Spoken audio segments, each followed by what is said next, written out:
बिस्मिल्लाहिर्रहमानिर्रहीम। हमारा आज का लेक्चर है स्टोव रिएक्शन। बेसिकली जो हमने ऑर्गेनिक सीरीज़ शुरू की हुई है, ये तमाम के तमाम लेक्चर्स मेरी ऑर्गेनिक केमिस्ट्री की book organic chemistry advanced organic chemistry volume 2 से हैं और ये बुक मार्केट में अवेलेबल है। इसके थंबनेल पे आप लोग जो है ना इसका कवर पेज भी देख सकते हैं। Stove reaction is basically a base catalyzed condensation reaction of aldehydes or ketones with diethyl succinate or its derivatives to form monoesters of an alkylidene or arylidene succinic acid. This reaction is known as basically a Stove reaction. इस case में जो हमारे पास starting material involve होते हैं, उस case में हमारे पास जो फर्स्ट रिक्वायरमेंट है वो एल्डिहाइड या कीटोन होगा। बेसिक रिक्वायरमेंट वही है कि aldehydes or ketones that have alpha hydrogen. और इस केस में जो हमारे पास सेकंड इम्पॉर्टेंट रिएजेंट रिएक्टेंट इस्तेमाल होता है वो that is basically di ester of succinic acid.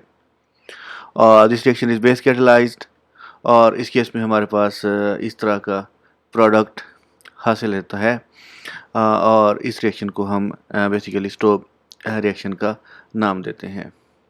When we talk about mechanism of reaction, तो इस केस में हम ये कंक्लूड करते हैं कि स्टोव रिएक्शन का मैकेनिज्म भी just like aldol condensation reaction बिल्कुल उसी फैशन में होता है।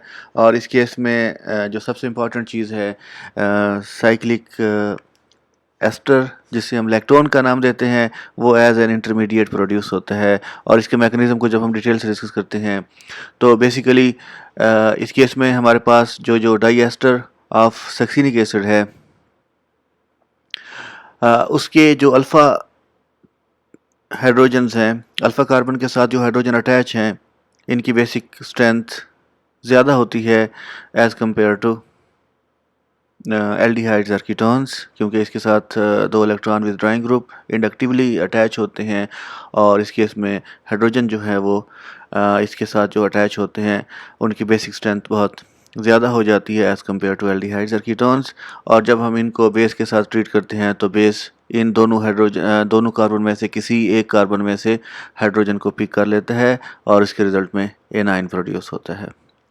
ये स्टेप बिल्कुल सिमिलर है जिस तरह हमने एल्डोल या क्लेजन कंडेंसेशन रिएक्शन देखी थी कि अल्फ़ा हाइड्रोजन बेस पिक कर लेता है और उस केस में हमारे पास इनलेट आयन प्रोड्यूस होता है। इस स्ट्रक्चर का हम दूसरा रेजोनेटिंग स्ट्रक्चर भी लिख सकते हैं जिसमें नेगेटिव चार्ज इन रेजोनेंस होता है विद कार्बोनिल ग्रुप, और उसके दूसरे स्ट्रक्चर में हमारे पास नेगेटिव चार्ज ऑक्सीजन पे आ जाएगा। वो आप स्ट्रक्चर भी लिख सकते हैं। तो बेसिकली जहाँ पे हमारा दिखाने का मकसद ये था कि फर्स्ट स्टेप में जैसे ही हाइड्रोजन रिमूव होगा, बेस हाइड्रोजन को पिक करेगा, उसके रिज़ल्ट में हमारे पास कार्बन आयन प्रोड्यूस होता है। यही कार्बन आयन न्यूक्लियोफाइल के तौर पर एक्ट करता है और नेक्स्ट रिएक्टिंग पार्ट जो है वो एल्डिहाइड या कीटोन होगा।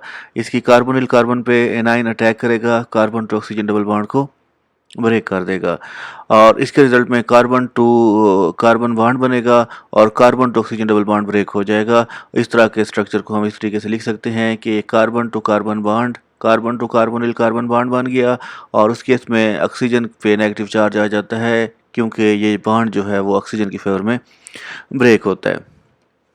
जब इस कार्बन पे इस ऑक्सीजन पे नेगेटिव चार्ज आएगा तो यही negatively charge oxygen can act as nucleophile और जो मॉलिक्यूल में कार्बोनिल कार्बन इलेक्ट्रोफिलिक सेंटर मौजूद है उस पे इंटरनली अटैक करती है और रिजल्ट ये होगा कि carbon to oxygen double bond break कर देगी और उसके रिजल्ट में कार्बन टू ऑक्सीजन बॉन्ड बन जाएगा।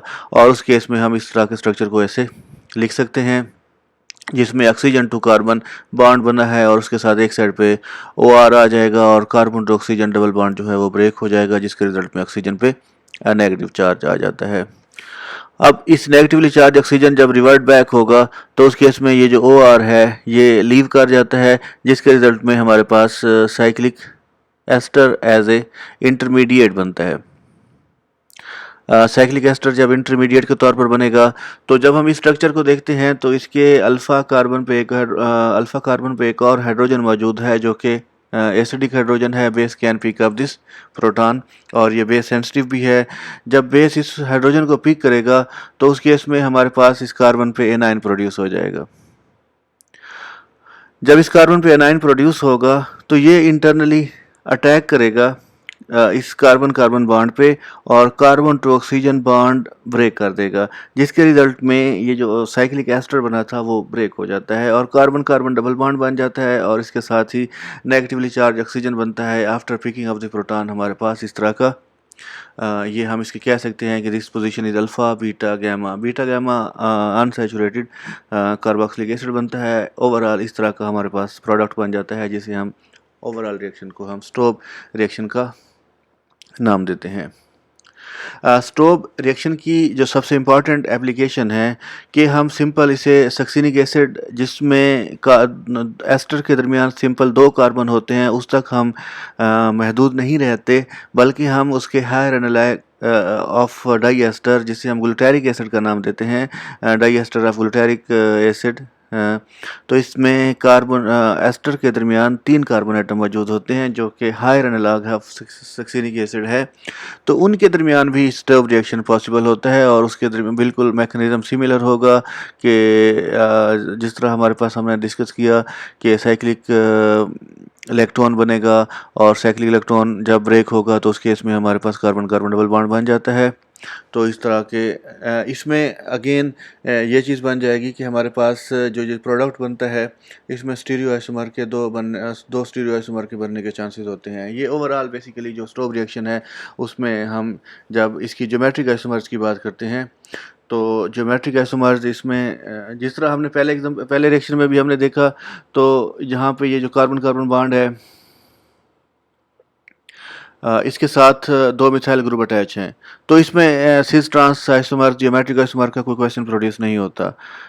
जब हम इसकी बात करते हैं, जब इनके साथ जो सब्स्टिट्यूएंट अटैच होंगे वो डिफरेंट होंगे, तो उस केस में हमारे पास 2 स्टीरियो आइसोमर के बनने के चांसेस होते हैं। उनमें से एक सिस आइसोमर होगा, ट्रांस आइसोमर होगा, या हम इसे ईजी नॉमेनक्लेचर से भी इंडिकेट कर सकते हैं। तो इस केस में हम ये कंक्लूड करते हैं कि जब हम स्टोब रिएक्शन की बात करते हैं तो इसमें दोनों आइसोमर के बनने के चांसेस होते हैं, यानी हम इस केस में सिस आइसोमर भी हासिल करते हैं और ट्रांस आइसोमर भी हासिल कर सकते हैं। तो इस केस में सिलेक्टिविटी का कोई क्वेश्चन पैदा नहीं होता, हमारे पास दोनों आइसोमर हासिल होते हैं। इन दोनों आइसोमर को नाम देने के लिए हम ईजी नॉमेनक्लेचर भी यूज़ कर सकते हैं, या अगर हमारे लिए ईजी हो तो हम सिस ट्रांस आइसोमर्स भी कह सकते हैं इनको। लेकिन क्वेश्चन यही है कि इस केस में हमारे पास दोनों आइसोमर्स प्रोड्यूस होते हैं।